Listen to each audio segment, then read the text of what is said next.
About 4 months ago, around the beginning of the winter time here in Canada, we had a very frosty morning one morning, and the hoarfrost appeared beautifully on the kitchen window.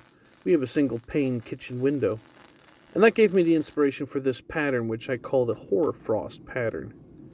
So we're starting out with 2 carbon steels. It's 1084 and 15N20. We're going to forge these strips of steel together into this frosty pattern. So in we go to the forge. While it sits in the forge, I'm going to make sure my oil is topped up on my power hammer and let the billet come up to temperature. And once we hit about 2300 degrees, we're going to be pulling this out of the forge, and we're going to weld these individual pieces together into one homogeneous billet. Look how tall that billet is. It's almost as tall as the dies are wide. Once we reduce in height this huge billet of steel, then we forge in the corners just a little bit so that we can bend the layers into more of a C shape. After that, then we forge it flat, and using the roller mill here, we're going to just roll out to a nice even thickness.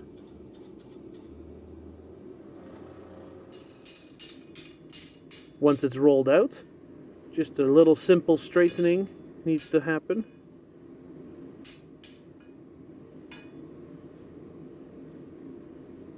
And then we can let the big billet cool. Once it's cooled off, using the bandsaw, we're going to cut the ends off.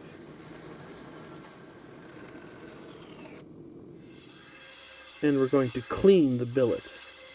So we're going to be grinding it nice and clean on both sides.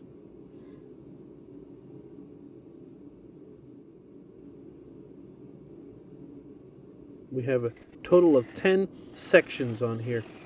So we're going to cut these, and then we'll restack them. You can kind of see the pattern here a little bit emerging. Darker on the right and more clusters on the left. Now that we've stacked these together, let us weld them together.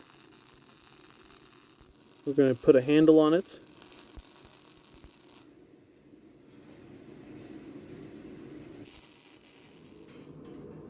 And then we'll put it back in the forge. Bring it up back to the welding temperature.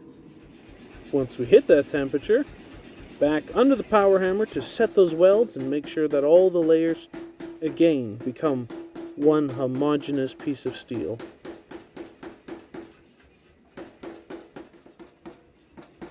It's always so gratifying to see the power hammer work. Now at this point we're going to be re-squaring on a bias, and what that basically means is we're going to be forging in the corners until we re-square the big billet. I'm using here a kiss block setup, which will leave me with a perfect 1 inch by 1 inch square bar. And time to let that cool too.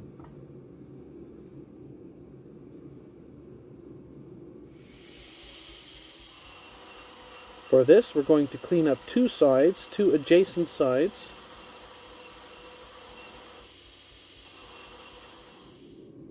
And we're going to divide this billet into 4 equal sections.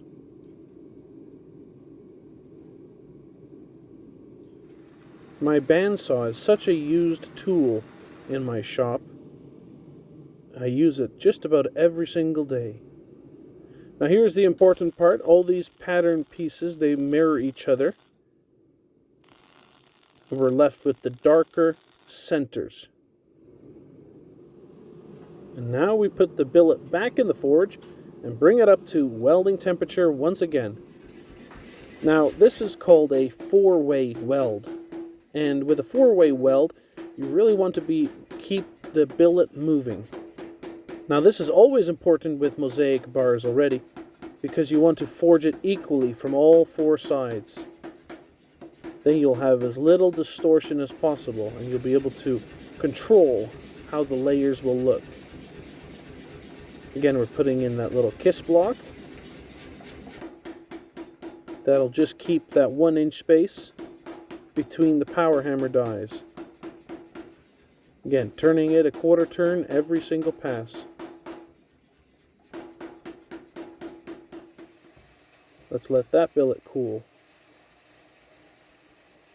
Now remember what I said about the darker center? Let's have a look here. It's a little tricky to see. Let's clean that up first, and we're going to restack it. Again, we're going to clean up adjacent sides. Just 2 sides will do. And we will, once again, cut into 4 equal length pieces.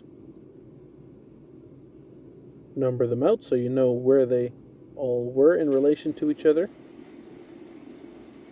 This is my shop, by the way. And I have a little friend in the shop. A little kitten.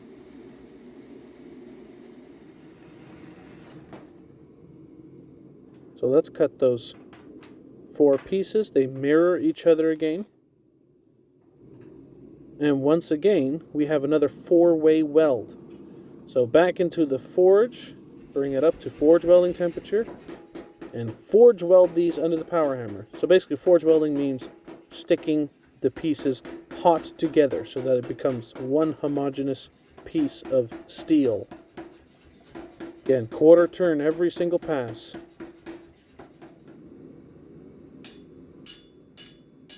Let's straighten out this billet. This is now a rectangular billet somewhat, and we're going to let that cool. Once it's cool and I've cleaned it up, I put some super glue. I really like this super glue.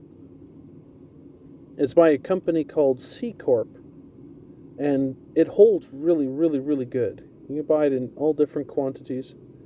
Not a sponsor, just I like it, and I thought you should too. So here I'm cutting 45-degree tiles. Now these tiles will all lay flat and then expose the pattern which the end grain has. So in my case here, I have 13 of these tiles. So I'm going to make 2 billets. One billet is going to be the blade, which we will first bring up to forge welding temperature. And the other billet later will be the fittings materials, which are the guard and the butt cap, along with the spacer. And you can see how good and hot that billet is. So we welded the sides of the billet just to make sure everything's stuck together. So here we are just grinding that off. The billet is still hot, so just using tongs for that. Now we're back in the forge. Make sure that we will draw out to the finished width and the length that we need. I love making these great big Bowie knives. So here we start working on the tang. Gonna forge that tang in this billet. The tang is the part that will go inside the handle.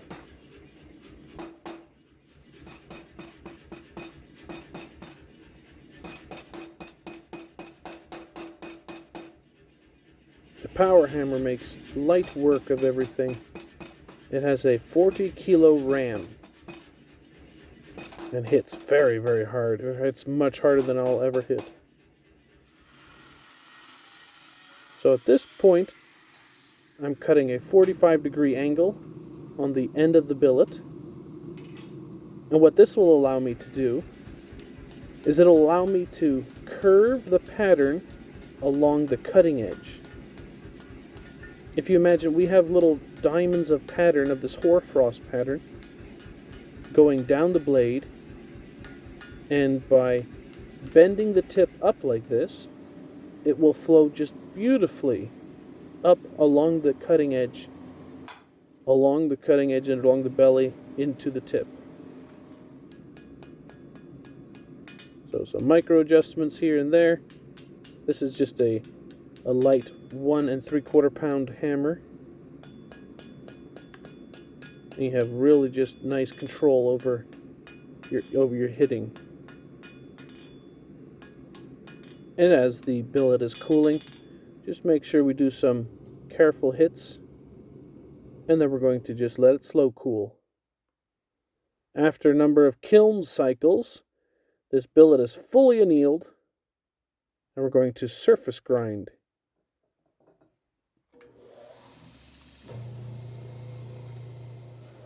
This surface grinder is from around 1956.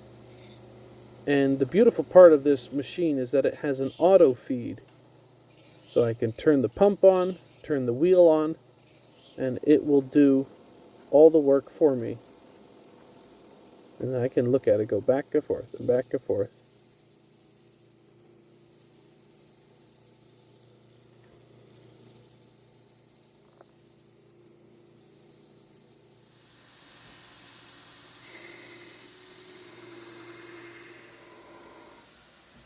Using my other surface grinder, I am surface grinding the top and the bottom. That way I know that the spine and the edge will be perfectly parallel. Now we're just going to mark where the Ricasso and where the tang starts. Again, the tang is the piece that goes inside the handle, and the Ricasso is the little bitty part between the blade and the tang. Grinding the profile now is easily done on the belt grinder in its horizontal state. And after a quick test etch, we can see a little bit what our pattern is going to look like.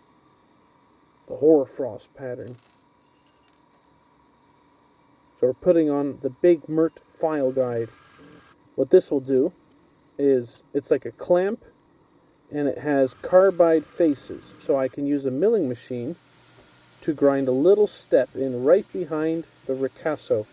This way the tang is a little bit thinner than the Ricasso and the blade, and therefore it will make guard fit up quite easy.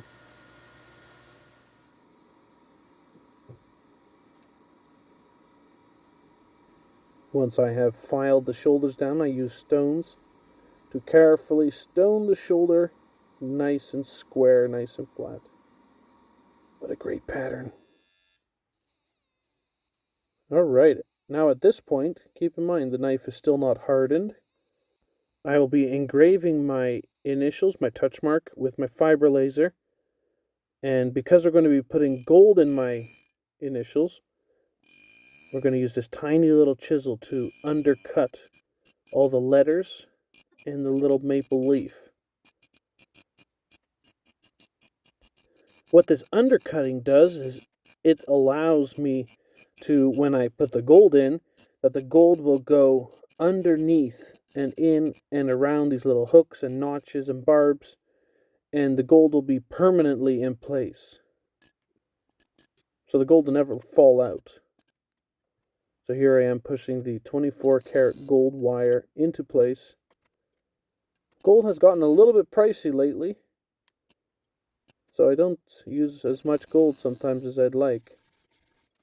But after quick sanding, look at this. Beautiful.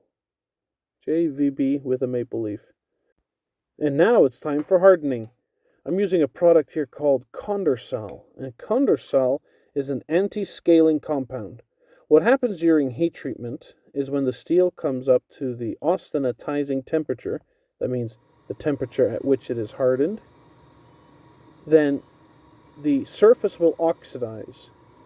And because we have a Damascus pattern, you will see the oxidization surface. So if you don't want to have that oxidization layer, you put the anti-scaling or anti-oxidize layer compound on. So after the quench, it is nice and hard, but we have to put it in the temper. So we put it in the kitchen oven here, and it is fully tempered. This gives us a great strong knife that will also keep a nice fine and sharp edge. However, what I always do is I temper back the tang portion of the knife. So I heat up the tang to make it nice and soft, and then let some of that heat go into the Ricasso. It's matching the drawing so far. Look at that. It's snowy once again, so all the more fitting knife to make in the wintertime. So here's all the fittings material. So we're going to make the guard first. So let's surface grind these pieces. That way we have our finished thickness and we can just get working on it. My surface grinder is so handy for this kind of work. It gets it perfectly flat. Now using some layout fluid, we'll just mark out where the tang is, and with my tiny milling machine, I will mill the slot. Let's tap that guard on. And then I will get the spacer made, along with the thin spacer material. So I have a Damascus guard, and then I have a thin stainless steel spacer, and then another Damascus fitting spacer, and a stainless spacer again. We're going to put all those together with a clamp on them and drill a few little alignment pinholes. These alignment pinholes will help when you take apart the knife and put the knife back together, that the pieces will go back together the way they were intended to. Just cutting some pin stock here, and then we're going to surface grind the sides. This will make sure that there's equal amount of guard on each side of the blade. So I'll surface grind one side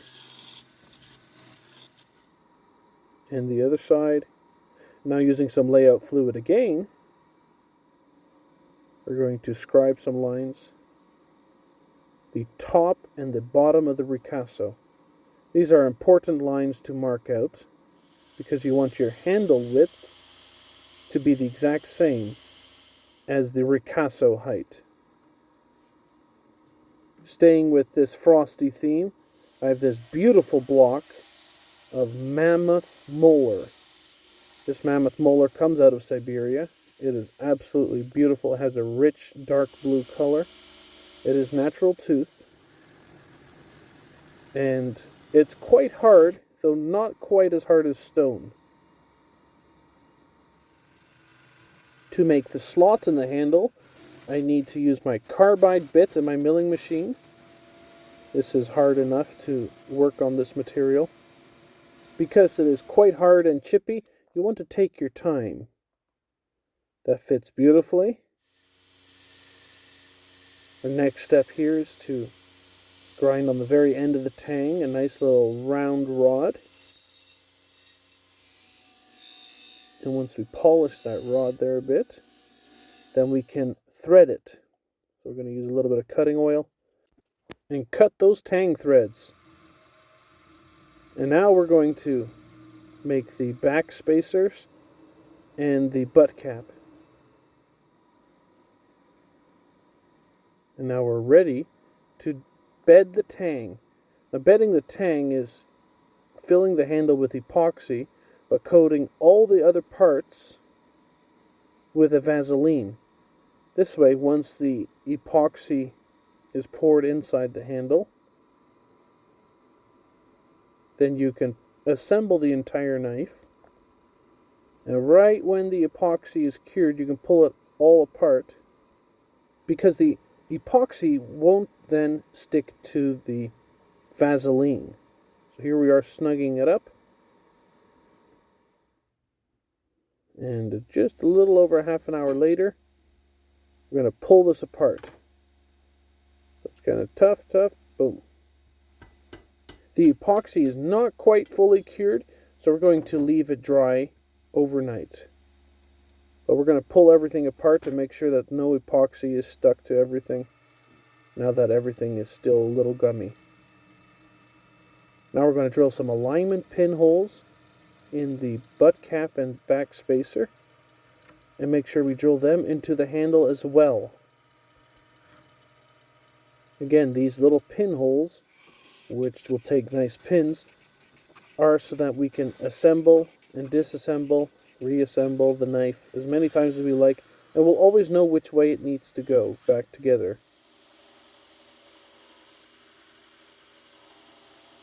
So we're going to do some shaping to this handle material.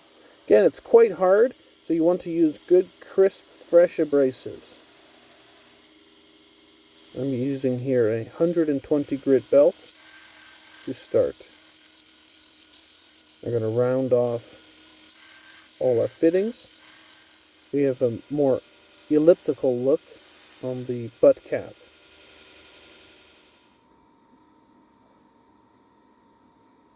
Now we're going to draw out the shape of the butt cap on the block, so that when we start to grind, we'll grind to the pencil line.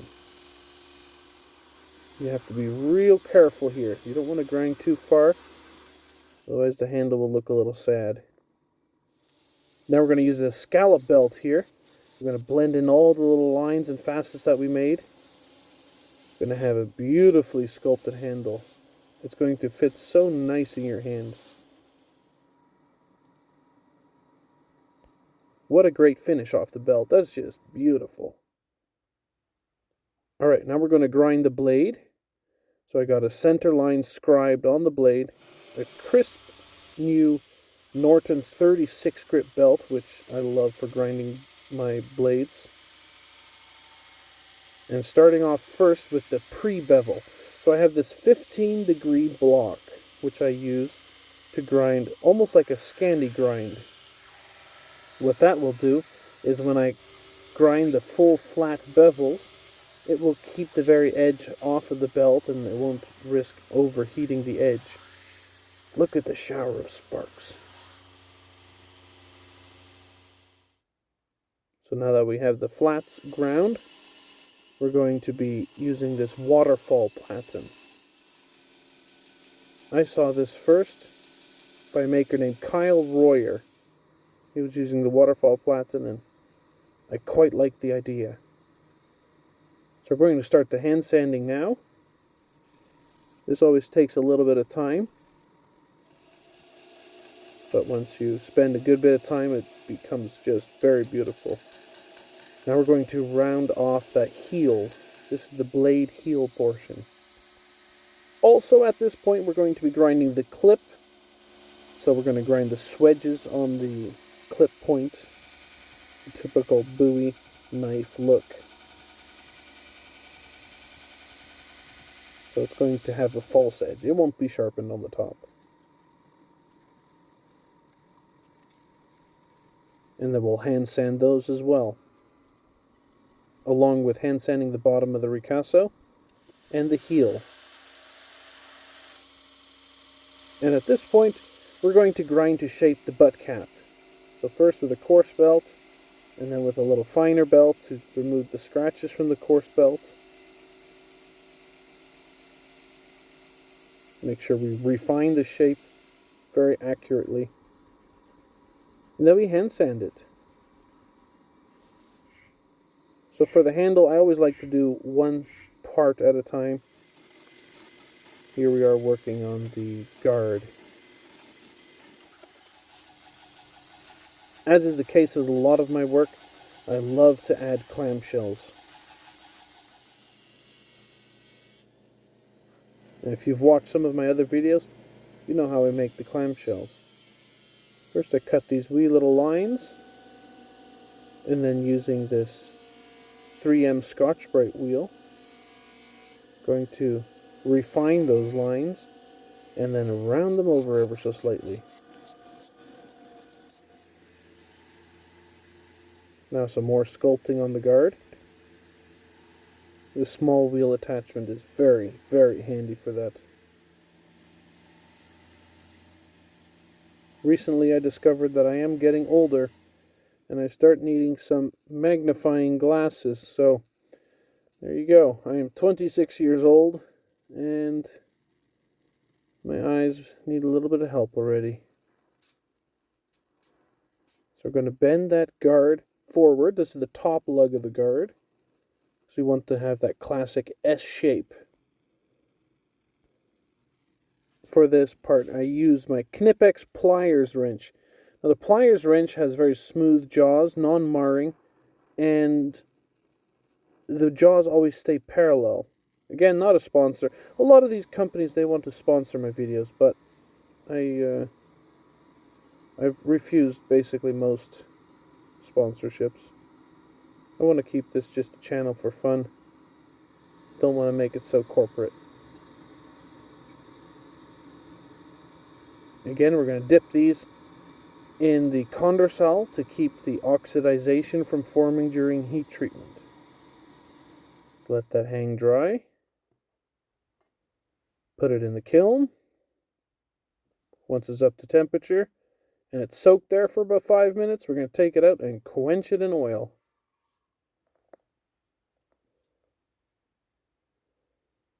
As quenched, here are the parts.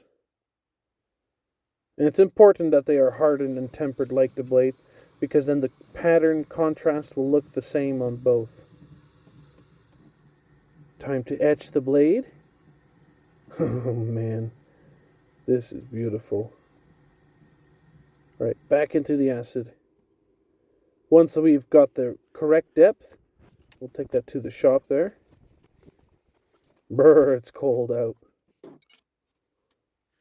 And we're going to spritz some WD-40 on it. That will repel any of the water and acid.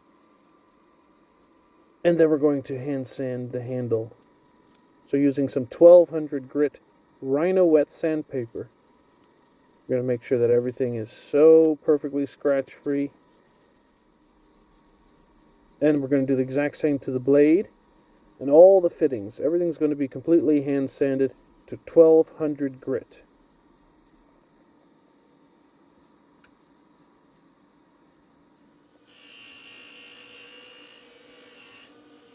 And then we're going to polish all the fittings. We're going to polish the blade. And then everything is going into a coffee etch. This is a batch of strong instant coffee. And it brings out the contrast in the steel. Just look at this contrast. Hoarfrost pattern. Wow. So we're going to heat it with this heat gun. That will make sure that the contrast will stay on there. And then we're going to finish the tang nut. So drilling a hole, then tapping the hole, so cutting the threads in the hole. Then we're going to machine a step down.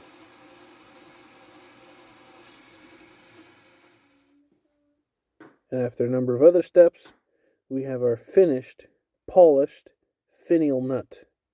And here are all the components. We have the Damascus spacer surrounded by the two stainless little spacers. Damascus guard, Damascus butt cap. And our takedown tool tightens it all up. Just look at that. This sheath is made by Buffalo Bones leather. Now, Buffalo Bones is Seamus Coyne. He's out of Waterloo, Canada. Just look at the color match. The python skin inlay has the perfect blue color to match the handle. It's stitched beautifully. The stitch spacing is correct. The edges are nice. And the top of the sheath follows the S shape of my guard perfectly. Here is the Hoarfrost Bowie. This knife took me about 10.5 days to make. That blue mammoth material is just gorgeous. Look how beautifully centered the pattern is. On the front of the guard, it lines up perfectly. Clamshells look beautiful. The Damascus pattern just turned out exactly how I envisioned and hoped that it would. And you can see how those frosty bits follow along the edge of the knife.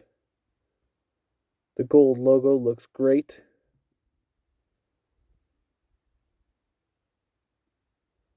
And the sheath fits so perfectly.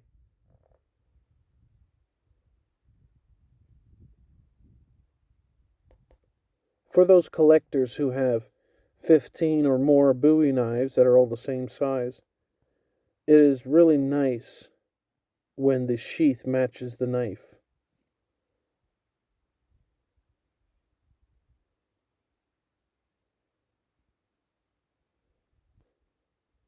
I can't overstate enough how rare it is to get a piece of handle material like this.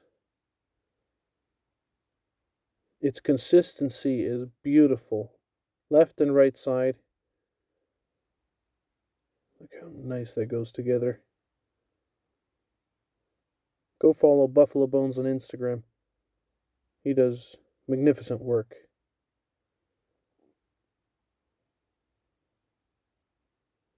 Thank you so much for watching and spending your half an hour with me. If you like this video, please like and subscribe. I always appreciate all the nice things that people say in the comments. Let me know what you thought of this video. I do like to make the videos. I don't make many, but I hope that the ones I make are very good. Until next time, bye for now.